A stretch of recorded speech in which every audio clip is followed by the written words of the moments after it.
Hello, on the screen is a summary of what I will go over in this video. Make sure to watch to the end so you don't miss anything. So you want those exclusive rare items in Splatoon 3 but you're not sure how to unlock them. I'm going to walk you through everything you need to know. Step 1. Complete the single-player campaign on harder difficulties. The story mode actually has some hidden rare cosmetics locked behind salmon run challenges and super jump segments. You'll need to push through the tougher difficulty levels to trigger these special unlocks that most casual players never see. Step 2. Grind salmon run shifts during limited time events.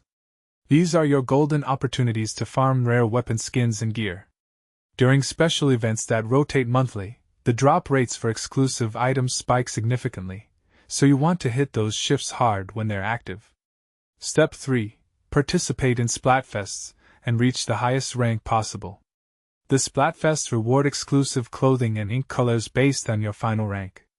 If you push to the top tier, you unlock items that can't be found anywhere else in the game. Step 4. Use your catalog points strategically to unlock seasonal items before they rotate out. Each season has a limited pool of rare cosmetics, and once they're gone, they might not come back for months. Check what's about to expire and prioritize collecting them. Step 5. Trade with other players during community events, or use the online marketplace features.